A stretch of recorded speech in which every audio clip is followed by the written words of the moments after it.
नमस्ते छात्रों।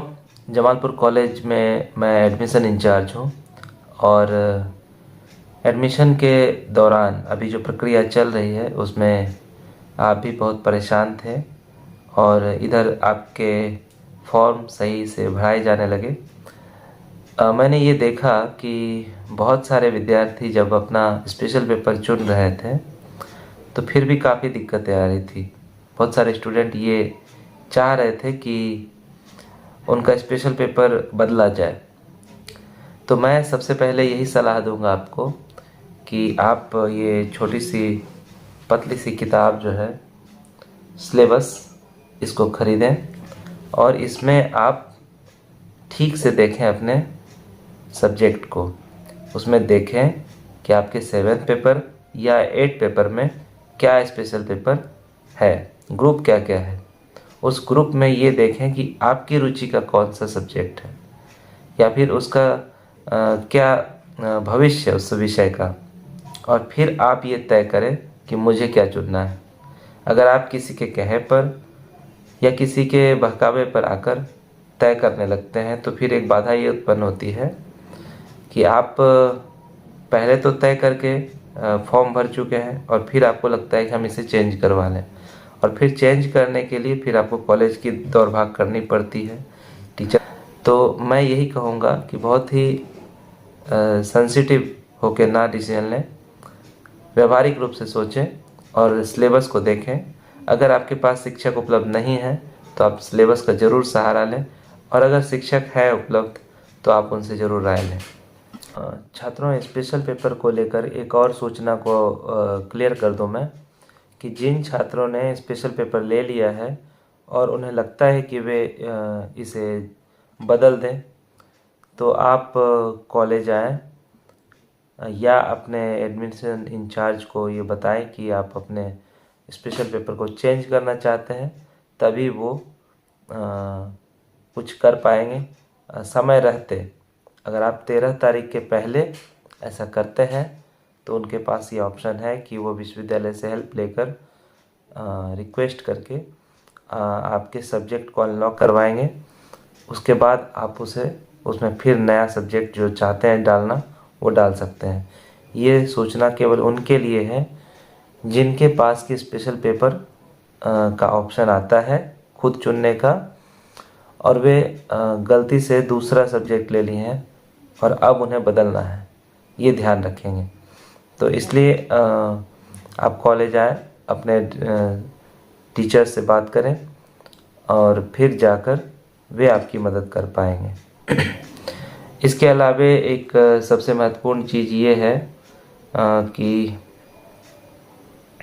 आप ये देखें कि अभी जो नामांकन की प्रक्रिया चल रही है फिर से शुरू हो गई है।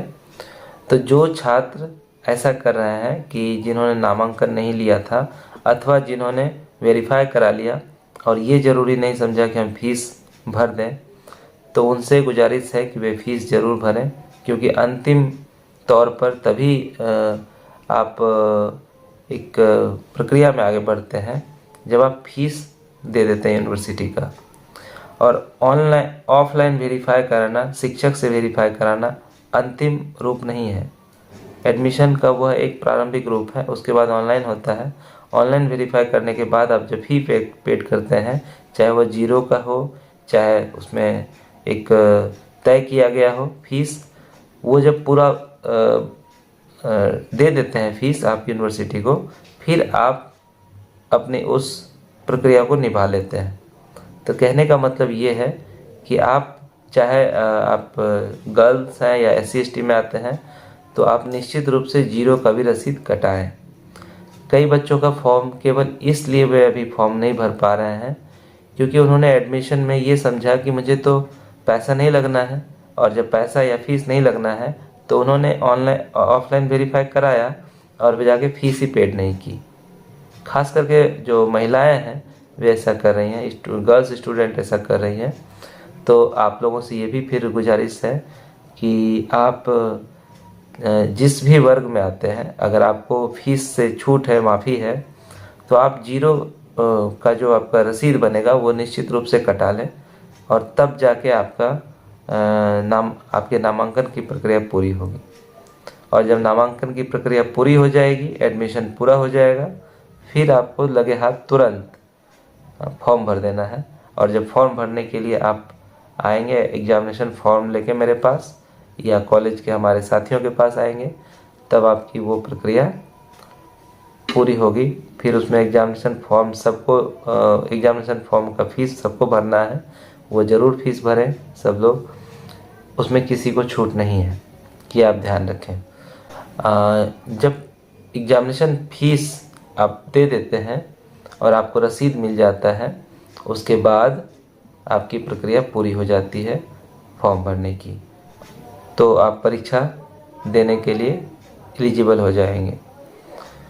तो मौखिक रूप से बस इतना ही। आगे मैं कुछ नोटिस आपको बता दूं कि हमें और किन किन चीज़ों को बारीकी से ध्यान रखना है।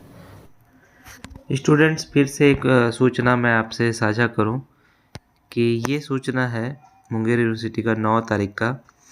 आप लोग जब वेबसाइट पे जाएं तो इसे भी आप देख सकते हैं, वहाँ भी आपके सहूलियत के लिए मैं यहाँ इसे पुनः फिर दिखा रहा हूँ।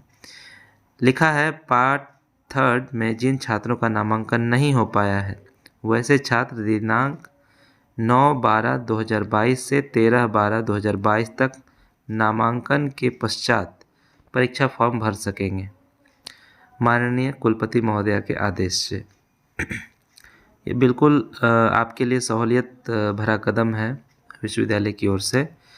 तो आप जो पहले के विद्यार्थी ऐसा कर रहे थे कि जिन्होंने फ़ी पेड नहीं किया था, अर्थात उनका जो नामांकन नहीं हुआ था, तो वो फिर भी क्या कर रहे थे कि अपना एग्जामिनेशन फॉर्म डाउनलोड करके और अपने पिछले रिजल्ट के साथ लगा के वो दे देते थे, जिसके कारण बाद में दिक्कतें हमें आ रही थी। जब हम ऑनलाइन उसको वेरीफाई कर रहे थे तो सीधा कॉलेज लॉगिन पर आपका रोल नंबर या रजिस्ट्रेशन नंबर डालने के तुरंत बाद हमें ये पता चल जाता था कि आपने एडमिशन ही नहीं लिया है।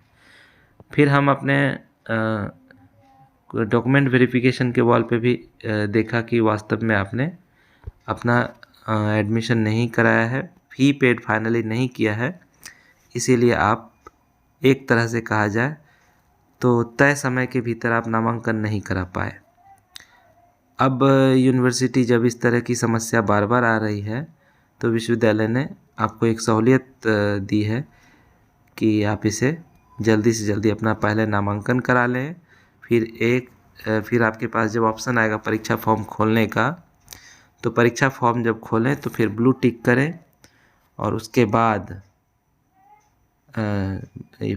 ब्लू टिक के पहले आप सब्जेक्ट चूज करें।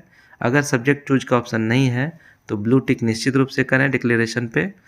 ब्लू जैसा टिक है जो मैं आगे बताने वाला हूँ, उसके बाद निश्चित रूप से आप उसको प्रिंट करके अपने admit card, marksheet, part 1, part 2 और इसके अलावे जो एडमिशन रसीद है 1600 का आपको लगेगा अगर आप अनारक्षित हैं तो उसे लेकर आप कॉलेज आएँ, वेरीफाई कराएं और फिर परीक्षा फॉर्म भरने के लिए जब ऑनलाइन वेरीफाई कॉलेज की ओर से किया जाएगा, तब आप फिर उसके बाद 475 रुपये या अगर लेट फ़ाइन होता है तो लेट फ़ाइन के दायरे में आप आते हैं तो लेट फ़ाइन दे के आप फॉर्म भर सकते हैं। पूरी तरह ये प्रक्रिया तब समाप्त होगी। तो इसलिए ये ज़रूरी है कि आप इसे बहुत ही अच्छे से जानकर समझकर फॉर्म भरने की प्रक्रिया में आगे बढ़ें। एक बहुत महत्वपूर्ण बात यह है कि जैसे ही हमारा फॉर्म खोल के सामने आता है एग्जामिनेशन फॉर्म, तो उसी पेज में हम 8 पेपर में या 7 पेपर में चूज करते हैं अपने स्पेशल पेपर को, या यूनिवर्सिटी द्वारा ही तय किया गया है। तो उसके बाद हम जैसे ही ये डिक्लेरेशन के लिए टिक करते हैं, यहाँ पर ब्लू टिक करते हैं बॉक्स में, छोटे से बॉक्स में, उसके बाद हमें नीचे का ऑप्शन आता है जैसे कि BRM कॉलेज यहाँ लिखा हुआ है, BA पार्ट 3 लिखा हुआ है, फिर रोल नंबर है, फीस स्टेटस है जो पेंडिंग है अभी। तो आपको हर हाल में यहाँ पर I hereby declared that above details are correct and I have verified, ये यहाँ पर ब्लू टिक आपको हर हाल में करना है। जब आप ये करेंगे तभी हमारे पैनल पे ऑप्शन आएगा आपके नाम वगैरह का। अगर हम फिर एमयू नंबर या फिर रजिस्ट्रेशन नंबर डालते हैं तो आप जब यहाँ टिक करते हैं फिर हमारे पास वो आता है, अन्यथा नहीं आता है। जब तक आप इसे टिक नहीं करेंगे तब तक आपका डिटेल हमारे कॉलेज लॉगिन पे शो नहीं करेगा। इसलिए सारे स्टूडेंट्स इसे ज़रूर टिक करके लाया करें।